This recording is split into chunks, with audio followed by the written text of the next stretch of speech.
اب میں بلا تاخیر دعوت خطاب دینے جا رہا ہوں اپنے معزز مہمان جناب محترم پروفیسر عتیق اللہ عمر صاحب سے کہ وہ آئیں اور آپ احباب کے سامنے اپنے خیالات کا اظہار کریں۔ تشریف لاتے ہیں جناب محترم عتیق اللہ عمر صاحب۔ السلام علیکم ورحمۃ اللہ وبرکاتہ۔ وعلیکم السلام۔ ان الحمد للہ نحمده ونستعینه ونستغفره ونعوذ باللہ من شرور انفسنا ومن سیئات اعمالنا من يهده الله فلا مضل له ومن يضلل فلا هادي له أشهد أن لا إله إلا الله وحده لا شريك له أشهد أن محمدا عبده ورسوله صلى الله عليه وسلم أما بعد فيا أيها الناس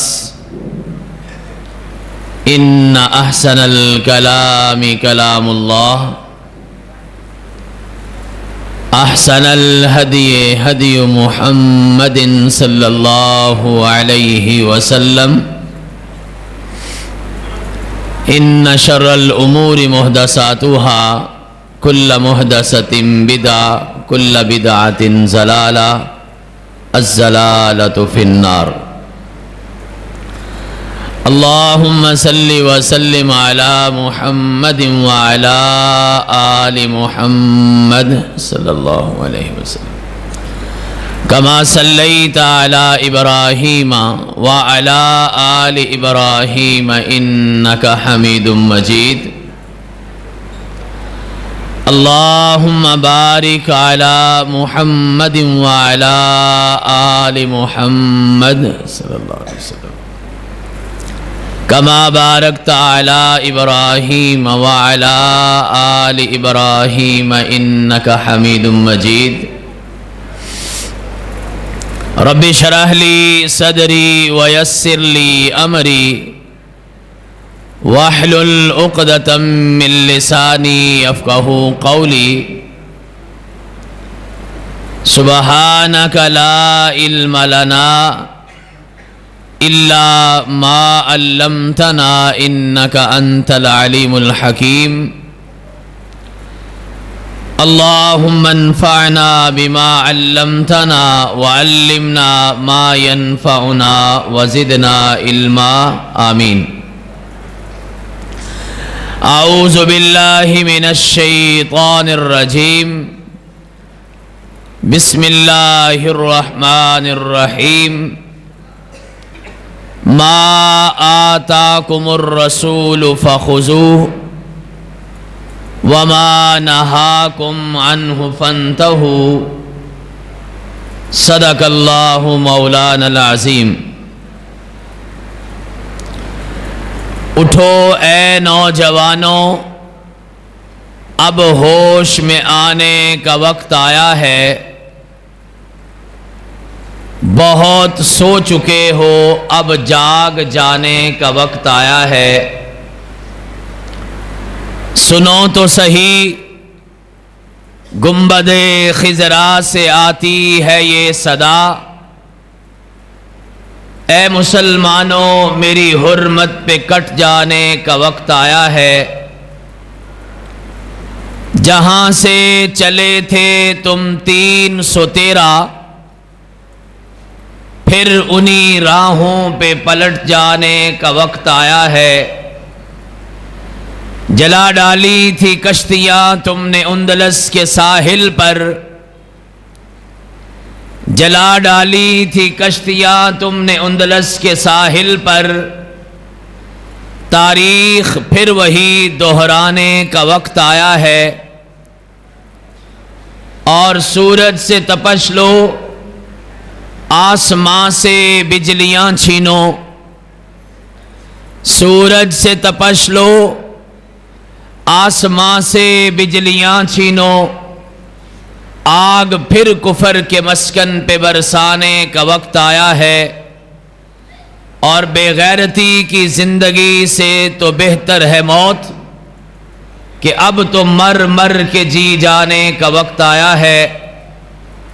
حضرات ذی وقار، بڑی ہی خوش نصیبی اور خوش قسمتی کی بات ہے کہ سرور کائنات، ہادی کائنات، رہبر کائنات جناب محمد الرسول اللہ صلی اللہ علیہ وعلی آلہ واصحابہ واہل بیتہ اجمعین وسلم کی حدیث مبارکہ، آپ کے ارشادات، آپ کے فرامین اور دین اسلام کی بنیاد، اللہ کے پیغمبر کی حدیث کی آخری اور سب سے بڑی اور سب سے جامع کتاب اور سب سے صحیح کتاب صحیح البخاری کی آخری حدیث کے موقع پر اور تقریب بخاری کے سلسلہ میں آج ہم یہاں پہ جمع ہیں۔ اللہ سے دعا ہے مولا، جتنے بھی لوگ یہاں تشریف لائے ہیں، اس پروگرام میں یا اس مدرسے کے حوالے سے کسی بھی اعتبار سے شامل ہیں، اللہ سب کی محنتوں کو قبول و منظور فرما۔ جو تشریف لائے ہیں ان کا آنا قبول فرما، اور جو نہیں آ سکے انہیں آنے کی توفیق عطا فرما۔ کافی وقت گزر چکا ہے، علماء کرام کے تفصیلی بیانات بھی ہو چکے ہیں، صرف اپنی حاضری اور علم کے حوالے سے چند ایک باتیں آپ کی خدمت میں عرض کرنا ہے۔ اللہ سے دعا ہے کہ اللہ مجھے بھی عمل کی توفیق عطا فرمائے اور آپ کو بھی عمل کی توفیق عطا فرمائے۔ دین اسلام جو ہے یہ سراسر علم کا دین ہے۔ پہلی وحی کے اندر مالک کائنات نے اپنے پیغمبر کو علم حاصل کرنے کی نصیحت فرمائی اور حکم دیا، اور فرمایا کہ اقرأ باسم ربک الذی خلق، خلق الانسان من علق، اقرأ وربک الاکرم الذی علم بالقلم۔ یہ علم کی اہمیت کا اشارہ ہے۔ جس قرآن کی پہلی وحی بھی علم ہے، اور جس قرآن میں 350 سے زائد آیات ایسی ہیں کہ جس میں اللہ مالک کائنات نے علم کا ذکر کیا ہے، جس قرآن مجید میں 750 سے زائد آیات ایسی ہیں جس میں مالک کائنات نے علم حاصل کرنے کا، تعلیم حاصل کرنے کا، تحقیق کرنے کا، توجہ کرنے کا، غور و فکر کرنے کا، تفہیم اور فہم حاصل کرنے کا، تدبر اور تعقل کرنے کا، اور تذکیر اور نصیحت لینے کا حکم دیا ہے۔ قرآن مجید کی 750 کے قریب آیات ایسی ہیں جس میں اللہ نے تعلیم، تدریس، تحقیق، تجزیہ، تبصرہ اور تزکیہ کرنے کا حکم دیا ہے۔ اور جس دین کے بارے میں کائنات کے امام فرماتے ہیں فضل العالم علی العابد کفضلی علی ادناکم، فرمایا ایک عالم بندے کی فضیلت ایک عابد، تہجد گزار، عبادت گزار، نیک، تقوی اور پرہیزگار شخص پر ایسے ہے، فرمایا جس طرح میری فضیلت عام کسی امتی پر ہے۔ کفضلی علی ادناکم، کائنات کے امام کے کہنے کا مقصد یہ تھا جس طرح ساری کی ساری امت مل کر بھی ایک اکیلے نبی کے درجے کا مقابلہ نہیں کر سکتی،